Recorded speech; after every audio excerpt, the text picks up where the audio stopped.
Welcome to Daiva Digital Academy. I am Maruti Jadhav. Now we are going to learn the English grammar 10th class. The topic is tense. Now we have learned already two types of tense. First, present tense and past tense. Now we are going to the subtype of tense, future tense. Okay, let's see. Future tense. The third number tense हा तिसरा जो प्रकार आहे future tense. एकूण काळाचे मुख्य जे तीन प्रकार आहेत, वर्तमान काळ, भूतकाळ आणि भविष्यकाळ. त्यापैकी भूतकाळ हा जो तिसरा प्रकार आहे तो आपण आज पाहणार आहोत. तर फ्युचर टेन्स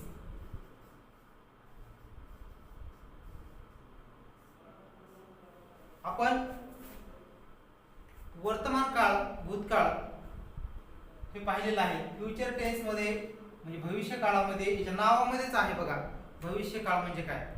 नाव काय आहे? भविष्य. भविष्य म्हणजे अशा क्रिया, भविष्य काळात कोणत्या क्रिया असतात ज्या क्रिया आणखी घडलेल्या नाही, घडणार आहेत. मग अशा क्रियांचा काळ जर सांगायचा असेल तर आपल्याला भविष्य काळाचा उपयोग करावा लागतो. जसं की he will go to Mumbai, तो मुंबईला जाणार आहे. शी विल ईट मँगो, ती आंबा खाणार आहे. म्हणजे अशा प्रकारचे जे उदाहरण असतात, जे आणखी क्रिया झालेल्या नाहीत, त्यांचा काळ सांगण्यासाठी आपल्याला भविष्य काळाचा उपयोग करावा लागतो.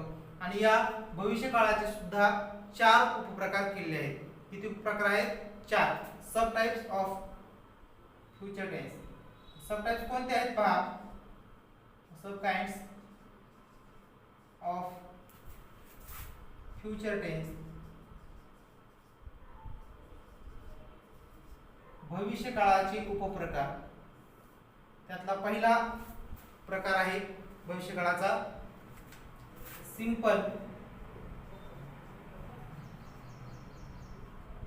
Future tense. Simple future tense. Simple future टेन्सला मराठीमध्ये साधा भविष्य काळ असं म्हणतात. मराठीमध्ये आज साधा भविष्य काळ. त्यानंतर दुसरा प्रकार फ्युचर टेन्सचा दुसरा प्रकार आहे future continuous tense. Future continuous tense. Future continuous tense जो आहे, कंटिन्युअस, या टेन्सला आणखी दोन नावं सुद्धा आहेत किंवा दोन नावाने ओळखतात. तो म्हणजे future progressive tense. Future progressive tense असं पण म्हणतात. आणि याला फ्युचर इम्परफेक्ट टेन्स असे म्हणतात. इम्परफेक्ट म्हणजे अपूर्ण आणि कंटिन्युअस म्हणजे चालू. तर याला मराठीमध्ये काय म्हणतात? चालू किंवा अपूर्ण भविष्य काळ. चालू किंवा अपूर्ण भविष्य काळ हे काळाचे फ्युचर टेन्सचे दोन प्रकार. तिसरा प्रकार पाहूयात. तिसरा प्रकार आहे future perfect. Future perfect tense. Future perfect tense हा भविष्य काळाचा तिसरा प्रकार. याला मराठीमध्ये पूर्ण भविष्य काळ असं म्हणतात. पूर्ण भविष्य काळ.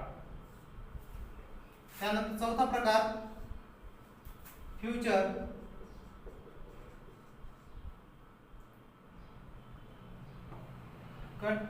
Future perfect continuous tense. यालाच मराठीमध्ये चालू पूर्ण भविष्य काळ असं म्हणतात. चालू पूर्ण भविष्य काळ. तर अशा प्रकारे हे जे चार प्रकार आहेत, simple future tense, future continuous tense, future perfect tense आणि चौथा जो प्रकार आहे future continuous perfect continuous tense, या चारही प्रकाराबद्दल आपण माहिती घेणार आहोत. तर मग त्यातला जो पहिला प्रकार आहे तो आपण आता पाहूयात. तर चला पहिला प्रकार पाहू, अभ्यासूयात. Simple future tense. या सिंपल फ्युचर टेन्स मध्ये म्हणजे याचा उपयोग कोणत्या ठिकाणी केला जातो तर हे आपल्याला माहिती असणं गरजेचं आहे. त्यामुळे सिंपल फ्युचर टेन्स ची व्याख्या लिहा. सिंपल फ्युचर टेन्स म्हणजे काय? येणाऱ्या आगामी काळात, येणाऱ्या आगामी काळात, येणारा काळ म्हणजे जो आणखी झालेला नाही, येणाऱ्या आगामी काळात ज्या क्रिया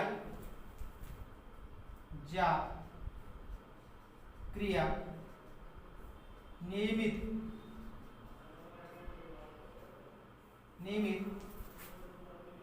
किंवा वारंवार घडणार असतील, नियमित किंवा वारंवार घडणार असतील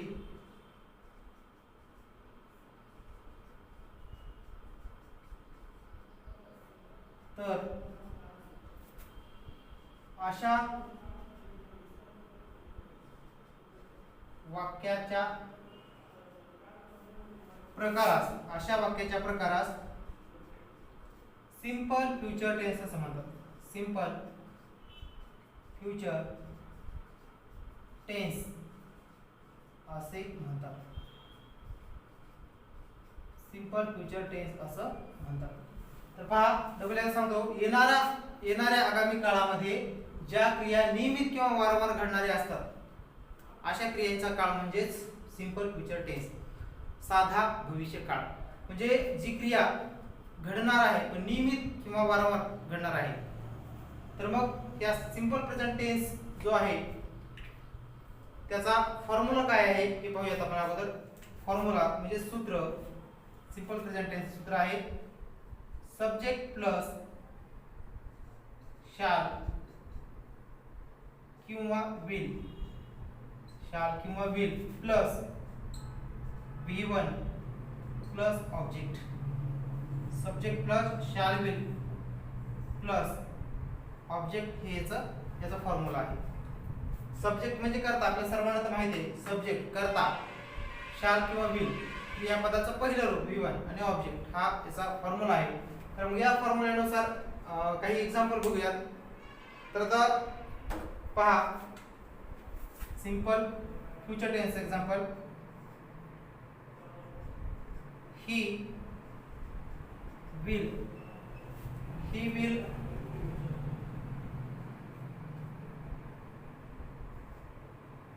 eat a mango. He will eat a mango. आता या ठिकाणी बघा, वाक्याच्या सुरुवातीला ही हा सब्जेक्ट आहे. शाल किंवा विल या दोन्हीपैकी एक सहाय्यकारी क्रियापद विल आहे. ईट क्रियापदाचं पहिलं रूप V1 ईट आहे आणि अ मँगो हा या ठिकाणी ऑब्जेक्ट म्हणजे कर्म आहे. तर अशा प्रकारे म्हणजे फॉर्म्युला, या फॉर्म्युल्यानुसार हे सूत्र होईल. तर या वाक्याचा अर्थ काय होतो मग? तो he will eat a mango, तो आंबा खाईल. तो आंबा खाईल. आता पहा, या वाक्याचा अर्थ काय आहे? तो आंबा खाईल. त्यानं म्हणजे आंबा आणखी खाल्ला आहे असं सांगितलं नाही किंवा खात आहे असं पण नाही. भविष्य काळामध्ये तो आंबा खाईल असं सांगितलेलं वाक्य. म्हणजे खाईल क्रिया आणखी झालेली नाही, ती क्रिया भविष्य काळात होणार याच्याबद्दल आपल्याला शाश्वती किंवा निश्चिती देत आहे. त्यामुळे या वाक्याचा काळ आहे सिंपल फ्युचर टेन्स. अशाच पद्धतीनं वेगवेगळे वाक्य आपण पाहूयात. आता वेगवेगळ्या कर्ते जे आहेत, कर्ता बदलून आपण वाक्य पाहू.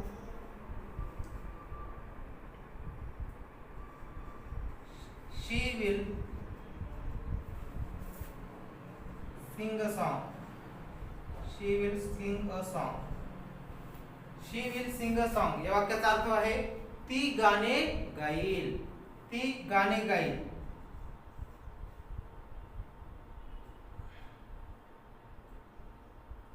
I shall write a letter. I shall write a letter. मी पत्र लिहील. मी पत्र लिहील. They will listen a story. They will listen a story. ते गोष्ट ऐकतील, ते गोष्ट ऐकतील. Sachin will play cricket. Sachin will play cricket. Sachin cricket खेळेल. अशा पद्धतीनं म्हणजे हे वाक्य आपल्याला सिंपल फ्युचर टेन्स मध्ये विचारलेले असतात. आता बऱ्याच जणांना या सिंपल प्रेझेंट टेन्स मध्ये म्हणजे शाल कोणत्या ठिकाणी वापरायचा आणि विल कोणत्या ठिकाणी, म्हणजे कोणता करता आल्यानंतर शाल वापरतात आणि कोणता सब्जेक्ट असेल त्याच्यानंतर विल वापरतात हे समजत नाही. त्यासाठी सुद्धा आपण एक म्हणजे लक्षात ठेवायचं ते शाल कधी वापरायचं आणि विल कधी हे पाहूयात. लिहून घेते सुद्धा. शाल आणि विल कोणत्या कर्त्यासमोर वापरायचे.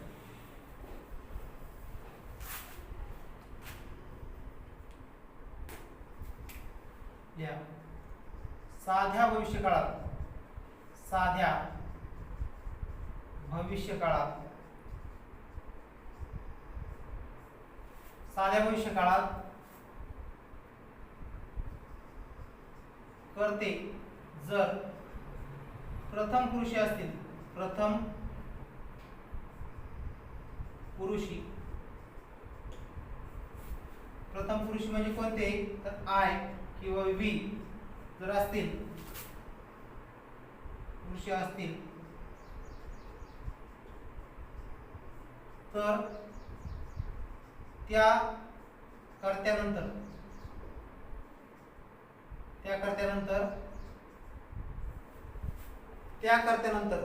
शाल वापरावे. त्या कर्त्यानंतर शाल वापरावे. शाल वापरावे.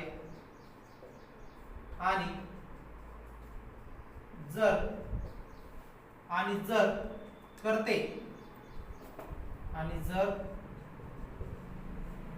करते द्वितीय पुरुषी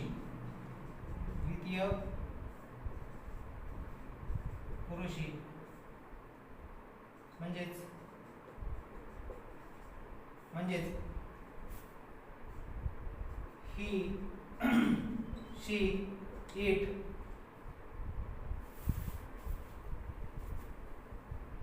किंवा इतर सर्वनामे, तसेच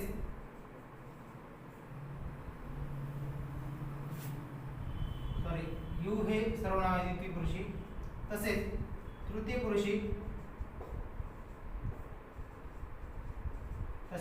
तृतीय पुरुषी ही कॉमा शी कॉमा इट आणि अनेकवचनी करता जो आहे दे हे जर असतील किंवा एखाद्या कोणते नाम नसतील समजा नाम तर ते सुद्धा जर असतील तर त्यावेळेस काय वापरायचं आहे तुमच्या लक्षात आलं असेल. आता जर समजा आय किंवा वी च्या नंतर काय वापरायचं शा, ही शी इट दे किंवा यू यानंतर काय वापरायचं आहे तृतीय पुरुषी ही शी इट या कर्त्यानंतर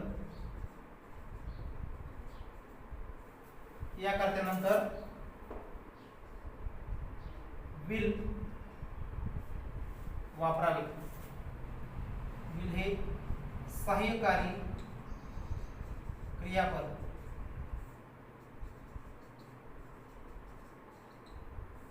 वापरावे. विल हे सहाय्यकारी क्रियापद वापरायचं आहे. ही शी इट दे या नंतर किंवा कोणतेही समजा नाम असेल, राम असेल, Ram will, Shyam will, Sita will, Geeta will, अशा प्रकारे तुम्ही हे शाल आणि विलचा उपयोग तुमच्या लक्षात ठेवायचा आहे. आणि हे जर साधा भविष्यकाळ असेल, साध्या भविष्यकाळातील जे सहाय्यकारी क्रियापद असतात त्या सहाय्यकारी क्रियापदानंतर मुख्य क्रियापदाचं पहिलं रूप वापरतात. हे सुद्धा आपण फॉर्म्युल्यामध्ये समजून घेतलेलंच आहे. पण आता याच्यात सुद्धा जर समजा साध्या भविष्यकाळाचं वाक्य आहे, सिंपल फ्युचर टेन्स सेंटेन्स असेल आणि जर तुम्हाला त्या वाक्याचा प्रश्न तयार करायला सांगितला असेल तर तो प्रश्न कसा तयार करायचा आहे हे पण आपण पाहूयात.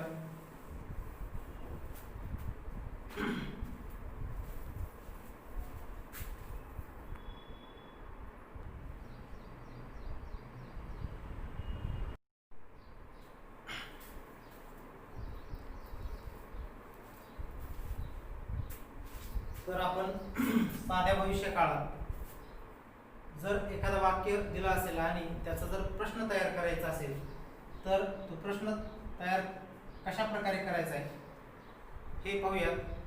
तर लिहून घ्या त्यासाठी नियम. साध्या भविष्य काळातील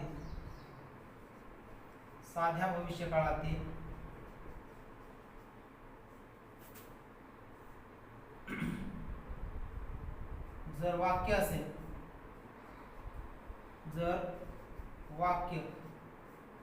असेल आणि त्याचा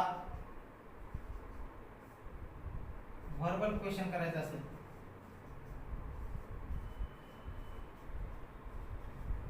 व्हर्बल क्वेश्चन तयार करायचा असेल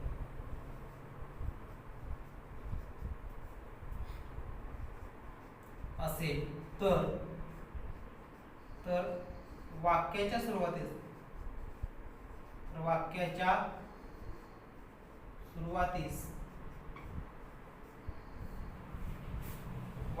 सुरुवातीस शाल किंवा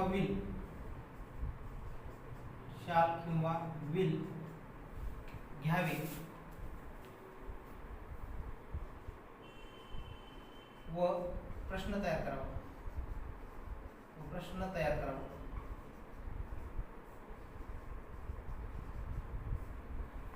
आणि व्हर्बल क्वेश्चन जर असेल तर त्या व्हर्बल क्वेश्चनचं आन्सर यस किंवा नो मध्ये देतात.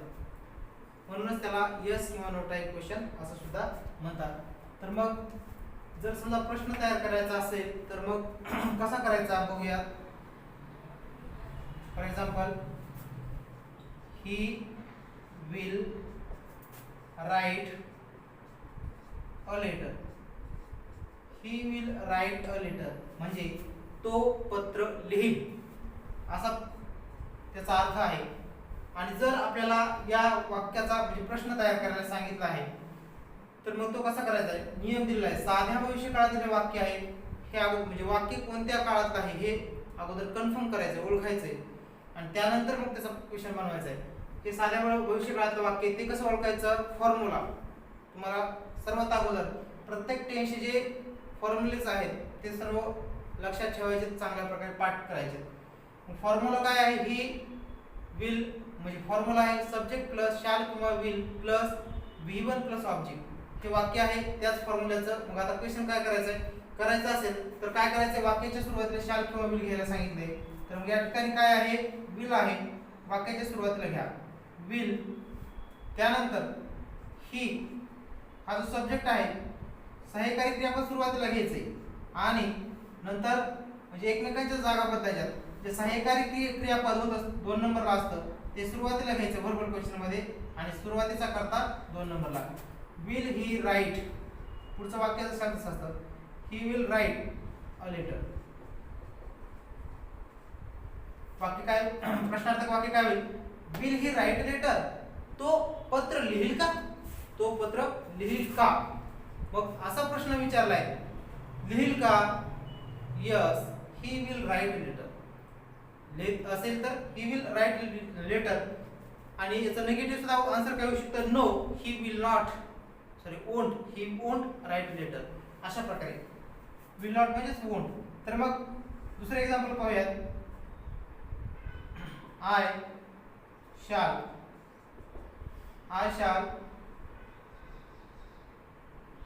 Read a novel.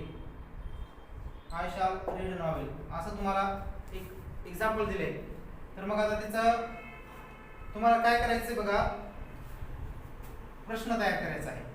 मग सुरुवातीला वाक्याचे शाल किंवा विल घ्यायचे. म्हणजे या ठिकाणी शाल असल्यामुळे सुरुवातीला शाल घ्या. शल त्याचा उच्चार शाल असे होतो शल असंही करतात. मग shall I read a novel. Shall I read a novel.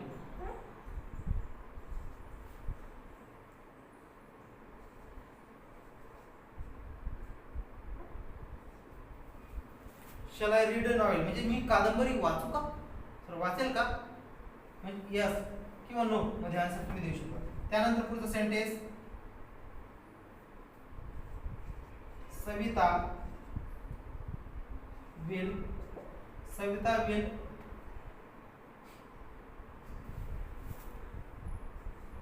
dance on the stage.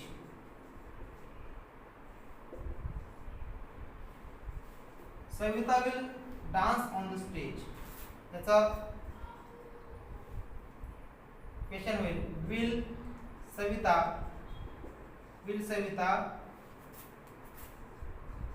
dance on the stage? Will Savita dance on the stage? त्या पुढचं example, they will pass the exam. हे तुम्हाला वाक्य दिले आहे, जर क्वेश्चन तयार करायचं सांगितलं असेल तर कसा होईल बघा, will they pass the exam?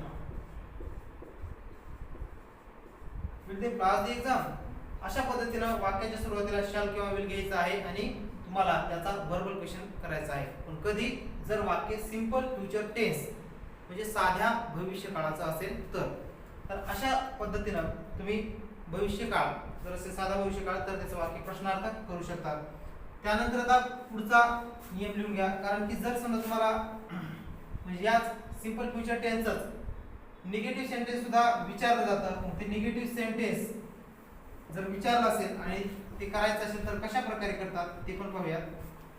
तर त्यासाठी सुद्धा वेगळा रोल आहे.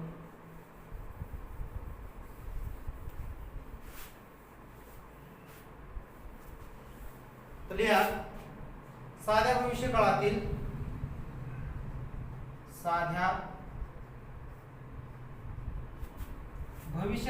वाक्य, साध्या भविष्यकाळातील वाक्य जर नकारदर्शक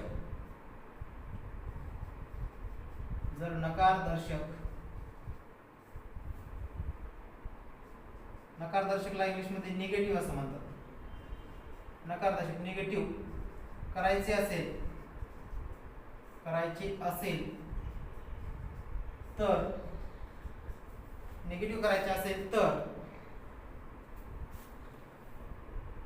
तर शाल किंवा विल नंतर नॉट वापरावे.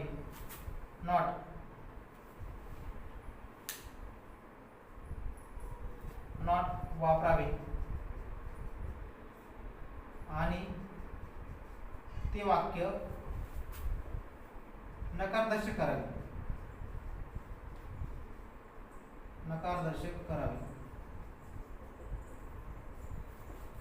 आता उदाहरण बघा, शाल किंवा विलच्या नंतर नॉट वापरायचं आहे आणि ते वाक्य नकारदर्शक करायचं. शाल किंवा विलच्या नंतर जर नॉट वापरलं तर त्याचा शॉर्ट फॉर्म म्हणजे शॉर्ट मध्ये लिहित असतं ते. समजा जर हे सुद्धा लक्षात ठेवायचं आहे, शाल नॉट बरोबर शांट आणि विल नॉट बरोबर ओंट. तर अशा प्रकारे म्हणजे आपण हे दोन्ही सुद्धा शॉर्ट फॉर्म याचे लक्षात ठेवा. Shall not is equal to shan't, will not is equal to won't. आता मग याचं नकारदर्शक वाक्य करायचं असेल तर कसं करायचंय, एक्झाम्पल घ्या. He will pass the exam. असं तुम्हाला वाक्य दिले आणि त्याचं आता वाक्य नकारदर्शक करायचंय. तर कसं करायचंय, शाल किंवा विलच्या नंतर काय करायचं, इथे विल आहे, विल नॉट म्हणजे काय सांगितलं, शाल किंवा विल नंतर नॉट वापरायचं आणि विल नॉट म्हणजेच काय अर्थ आहे, ओंट. लिहा, he won't pass the exam. won't pass the exam. He won't pass the exam. नंतर they will listen a story. They will listen a story असं सेंटेन्स दिलेलं आहे. निगेटिव्ह पर्याय सांगितलं तर काय करायचं, they won't listen a story, they won't listen story, listen a story. त्यानंतर वी शाल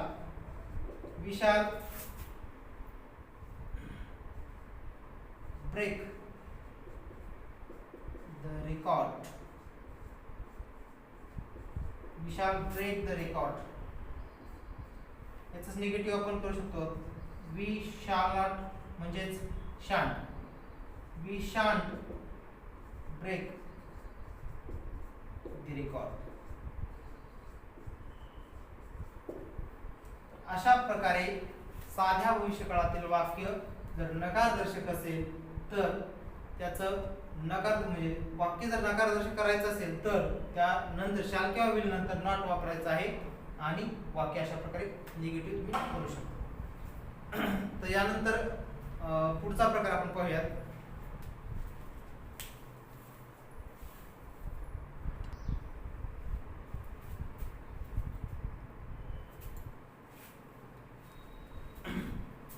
तर हा झाला सिंपल फ्युचर टेन्स. तर यानंतर आपण त्याच्यात पुढचा जो प्रकार आहे फ्युचर कंटिन्युअस टेन्स याबद्दल आपण माहिती घेऊया. तर या future continuous tense, future continuous टेन्सला आणखी दोन नावांनी ओळखलं जातं, ते म्हणजे प्रोग्रेसिव्ह आणि इम्परफेक्ट असे दोन नाव आहेत त्याची. दुसरा प्रकार लिहा फ्युचर टेन्सचा, फ्युचर कंटिन्युअस टेन्स. याला चालू किंवा अपूर्ण असं सुद्धा म्हणतात, चालू किंवा अपूर्ण भविष्यकाळ, चालू किंवा अपूर्ण भविष्य काळ. आणि याचे दोन नाव कोणते आहेत दुसरे, प्रोग्रेसिव्ह आणि इम्परफेक्ट असे पण याचे दोन नावं आहेत. ह्याचे कंटिन्युअस टेन्सचे म्हणजेच आता मग आता चालू किंवा अपूर्ण, चालू या शब्दामध्येच त्याची व्याख्या दडलेली आहे. म्हणजे एखादी क्रिया, आता चालू किंवा अपूर्ण भविष्यकाळाची व्याख्या काय पहा, भविष्य काळात एखादी क्रिया चालू म्हणजेच अपूर्ण स्थितीत असेल हे सांगण्यासाठी या चालू किंवा अपूर्ण भविष्यकाळाचा उपयोग केला जातो. भविष्य काळात एखादी क्रिया अपूर्ण असते किंवा असेल असं जर सांगायचं आहे तर त्यावेळेस या चालू किंवा अपूर्ण भविष्यकाळाचा उपयोग केला जातो. तर यासाठीची डेफिनेशन लिहा. भविष्य काळात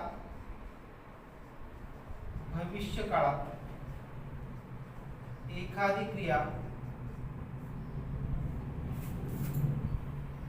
क्रिया चालू किंवा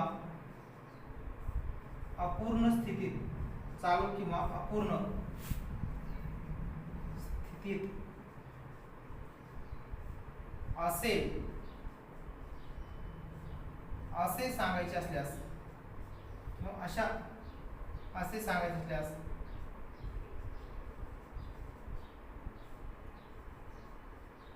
असल्यास त्या वाक्यांचा काळ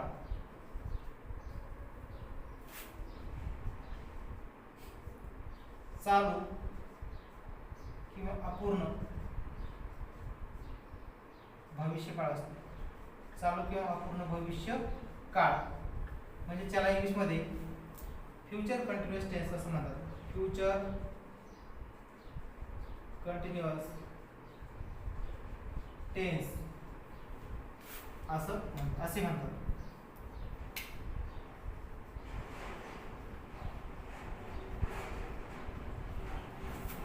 भविष्य काळामध्ये एखादी क्रिया चालू होती किंवा अपूर्ण होती सांगायचं असेल तर आपल्याला भविष्य काळात फ्युचर कंटिन्युअस टेन्सचा उपयोग करतात. यासाठीचा फॉर्म्युला काय पहा, सब्जेक्ट प्लस शाल किंवा will plus be plus V1 plus ing plus object. Subject plus shall किंवा will plus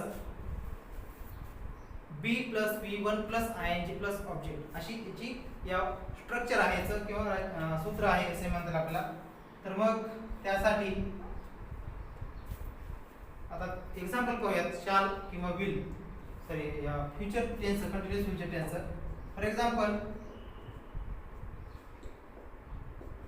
he will be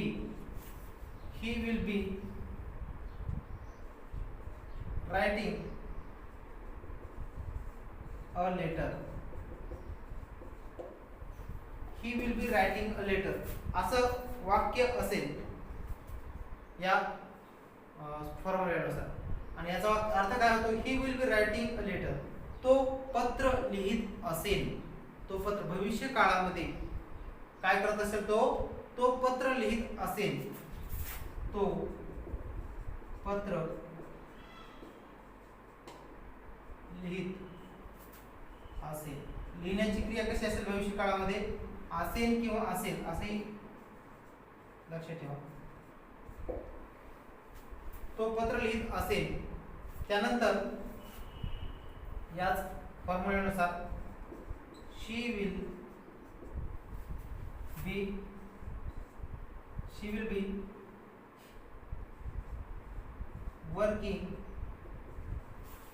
will be working in the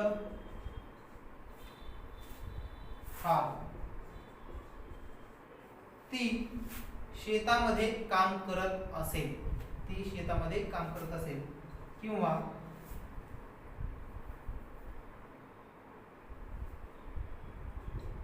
they will be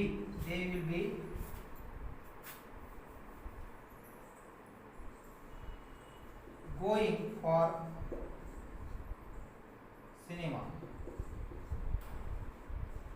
ते सिनेमाला चाललेले असतील. I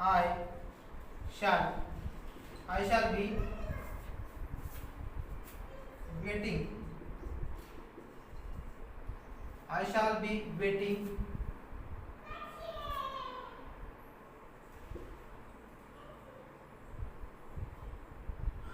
of result. मी रिझल्टची वाट पाहत असेल. Result म्हणजे निकालाची वाट पाहत असेल. अशा प्रकारचे वाक्य तुम्हाला या कंटिन्युअस फ्युचर टेन्स मध्ये विचारले जातात, म्हणजे असतात या फॉर्म्युल्यानुसार. आणि या सर्वांचे अर्थ म्हणजे भविष्य काळामध्ये ह्या सर्व जर आपण क्रियांचं निरीक्षण केलं, ह्या सर्व क्रिया भविष्य काळामध्ये अपूर्ण आहेत असा त्यांचा अर्थ आहे, असा अर्थ होतो. आणि अशा पद्धतीनं जर असंही वाक्य या स्ट्रक्चरनुसार दिसलं या फॉर्म्युल्यानुसार, तर ते वाक्य फ्युचर कंटिन्युअस टेन्स आहे हे ओळखायचं सर्वांनी. आणि मग अशाच वाक्याचा जर तुम्हाला प्रश्न विचारला असेल किंवा जर याचं निगेटिव्ह विचारलं असेल, तर ते सुद्धा आपण कशा प्रकारे म्हणजे होतं हे सुद्धा पाहूयात. तर पहा,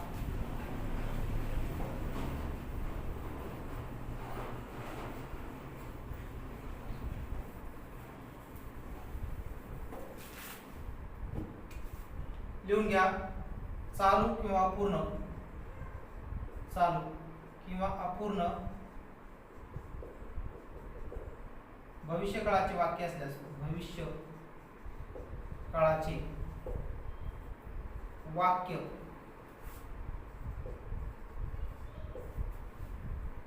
चालू किंवा अपूर्ण भविष्य काळाचे वाक्य वाक्याचा वर्बल क्वेश्चन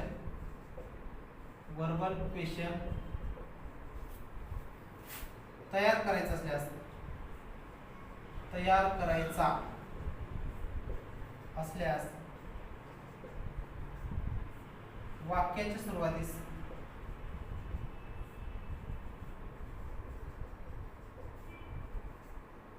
वाक्याची सुरुवाती शाल किंवा विल घ्यावी. शाल किंवा विल घ्यावी आणि वाक्य प्रश्नार्थक करावे.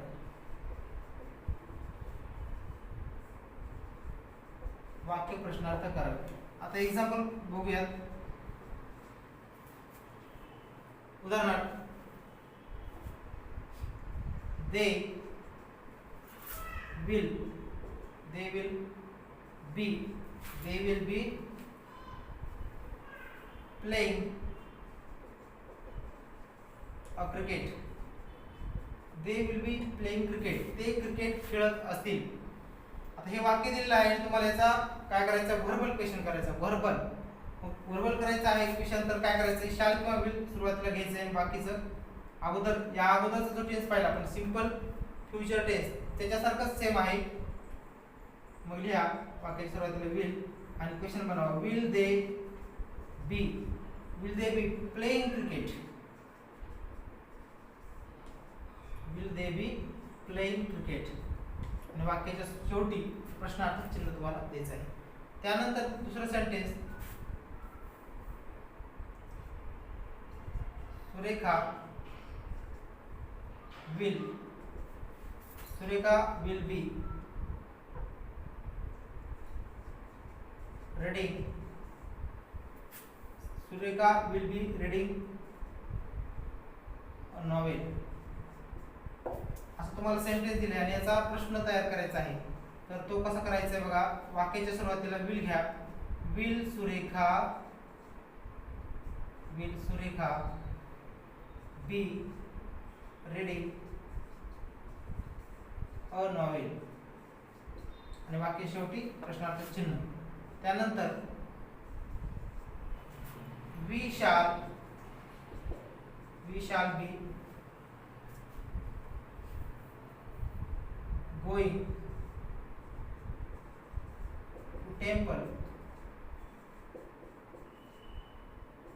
For pray. तुम्हाला प्रश्न तयार करायचा तर काय करायचं, वाक्याच्या सुरुवातीला शाल घ्या. शाल be going. Shall be going to temple for pray. Pray म्हणजे प्रार्थना. तर अशा पद्धतीने तुम्हाला वाक्य तयार करायची आहेत.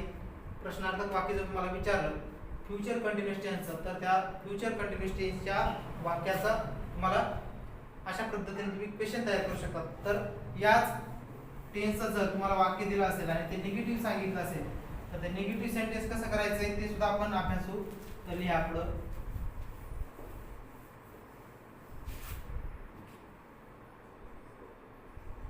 चालू किंवा अपूर्ण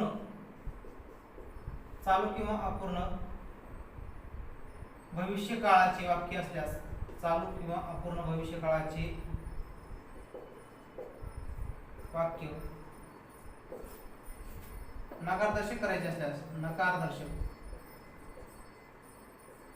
म्हणजे निगेटिव्ह करायचे असल्यास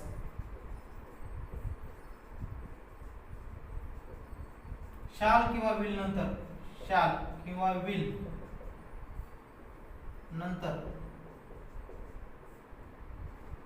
नॉट वापरावे व वाक्य नकारदर्शक करावे.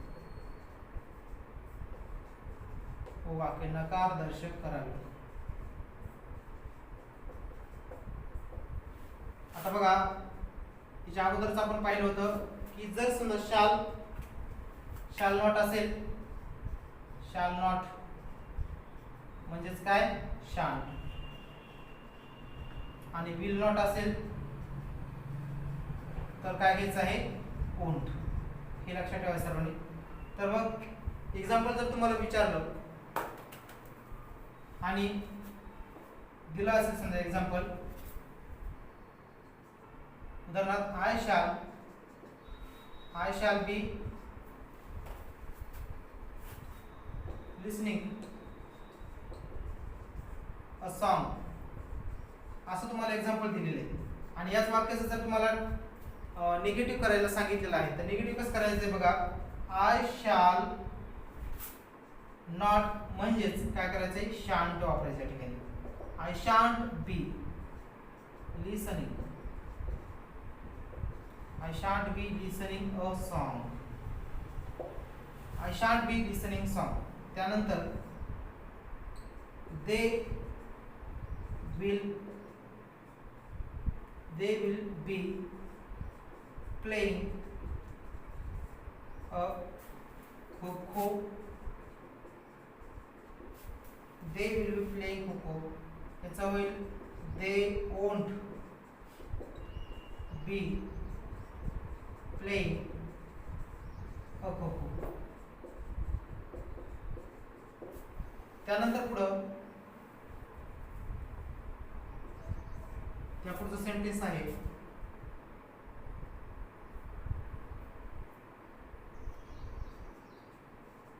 Mahesh will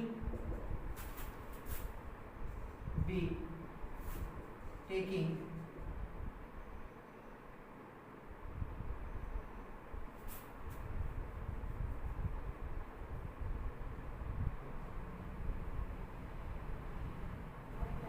doing